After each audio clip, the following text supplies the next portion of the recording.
आणि आता थेट जाऊया, उपमुख्यमंत्री देवेंद्र फडणवीस बोलतायत.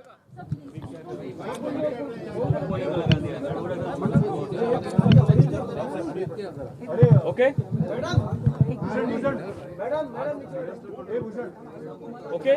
सन्माननीय मुख्यमंत्र्यांच्या अध्यक्षतेखाली डिझास्टर मिटिगेशन आणि मॅनेजमेंटच्या संदर्भात आज एक बैठक झाली.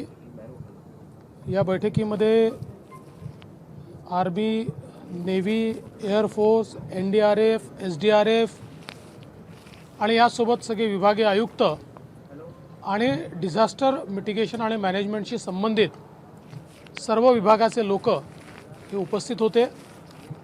जवळजवळ 1.5-2 तास हा सगळा आढावा चालला आणि मग सेंट्रल रेल्वे असेल, वेस्टर्न रेल्वे असेल, अशा सगळ्यांनी काय उपाययोजना केल्या आहेत. साधारणपणे मुंबईचा विचार केला तर ट्रेन बंद पडू नये अशा प्रकारे काय उपाययोजना केल्या आहेत.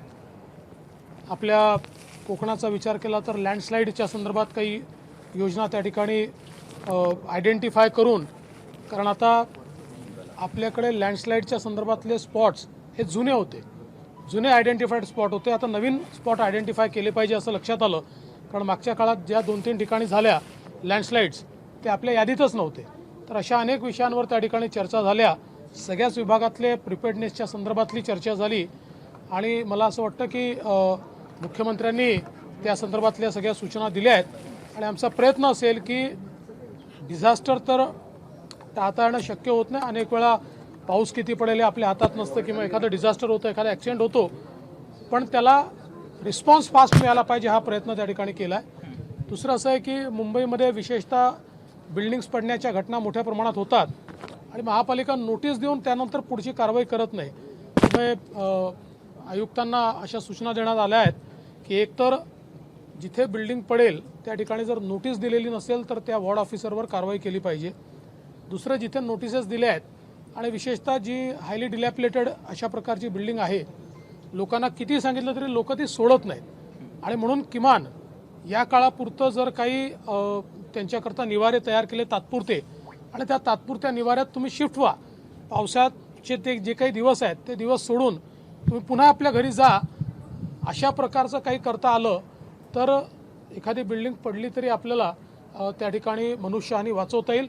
तर या संदर्भातला काही टेम्पररी निवाऱ्यांचा प्लॅन तयार करता येईल का, अशा सूचनाही त्या ठिकाणी मुख्यमंत्र्यांनी आपले जे आयुक्त आहेत त्यांना दिलेल्या आहेत.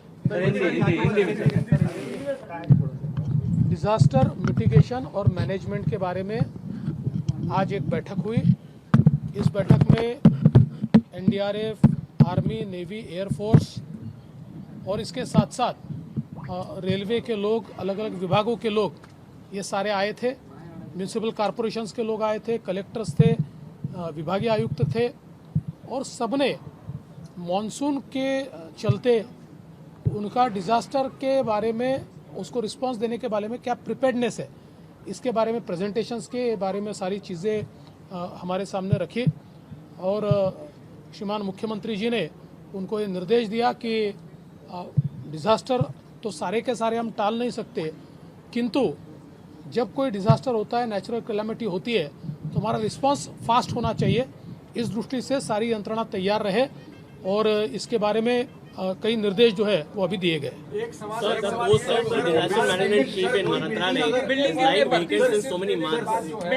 अभी एडिशनल चार्ज यहाँ पर एक बहुत सीनियर सेक्रेटरी को दिया हुआ है, लेकिन आपकी बात सही है, उसके ऊपर कार्रवाई होगी. सर, बिल्डिंग गिरने को लेकर क्या कार्रवाई की जाएगी, आपने कहा? देखिए, ऐसा है कि एक तो आयुक्त को ये कहा गया है कि आप अपने जो वार्ड ऑफिसर है उनको ये कहिए कि कोई बिल्डिंग गिरती है और उसको अगर आपका डायलैपिलेटेड का नोटिस नहीं है तो सीधे आपके ऊपर कार्रवाई होगी. दूसरा, उनको ये भी कहा गया है कि लोग डायलैपिलेटेड बिल्डिंग छोड़ना नहीं चाहते क्योंकि उनकी कोर्ट केस होती है और उनको लगता है हम छोड़कर चले गए तो हमारे को ये जगह वापस नहीं मिलेगी और फिर कई बार बिल्डिंगें गिरती है और उनकी जान जाती है. इसलिए हमने जो हमारे कमिश्नर है उनको ये कहा है कि आप कुछ टेम्पररी इस प्रकार की हाउसिंग की व्यवस्था कीजिए, उनको अकोमोडेशन की व्यवस्था कीजिए. और विशेष रूप से ऐसे दिन जब बहुत ज़्यादा बारिश होने वाली है, जिसका फोरकास्ट हुआ है, उनको ये कहा जाए कि कम से कम ये 2-3 दिन आप उस जगह रहे जो रिलीफ कैंप है वहाँ रहे, उनकी खाने पीने की व्यवस्था वहाँ कीजिए। तो कम से कम अगर कोई दुर्घटना होती है तो उसमें जान लोगों की बच पाएगी, इस प्रकार का आदेश दिया। असं आहे की ओबीसी समाजाच्या संदर्भात विशेषतः ओबीसीचं राजकीय आरक्षण हे त्या ठिकाणी महाराष्ट्रामध्ये संपुष्टात आलेलं आहे। सर्वोच्च न्यायालयाने वारंवार एम्पिरिकल डेटा सादर करा म्हणून सांगितलं आहे आणि म्हणून आज मी स्वतः त्या संदर्भातली आढावा बैठक घेतली आणि पुढच्या तारखेच्या आत आपला रिपोर्ट आला पाहिजे, तो योग्य रिपोर्ट आला पाहिजे, तो सबमिट झाला पाहिजे आणि कोर्टात तो ॲक्सेप्टही झाला पाहिजे। या संदर्भात काय काय कारवाई करता येईल याची चर्चा केली आहे। साधारणपणे आतापर्यंत काम कुठपर्यंत झालं आहे याचा आढावा घेतला आहे। मोठ्या प्रमाणात जे काही सर्वेक्षण झालं आहे ते योग्य पद्धतीनं झालं आहे की नाही याचे आढावा घेतला आहे। मला विश्वास आहे की योग्य वेळेत हे काम आपण पूर्ण करू शकतो। राजनीतिक आरक्षण को लेकर जब आप अनेक ठिकाणी ओबीसी आरक्षणाचा विषय जो होता तो गाजला होता आधी सरकारमध्ये, त्या बाबतीत काही विचार आहे का? कारण की मुळात नाही, त्याच्याच संदर्भात मी आज त्याच संदर्भात मी आढावा बैठक घेतली। चला,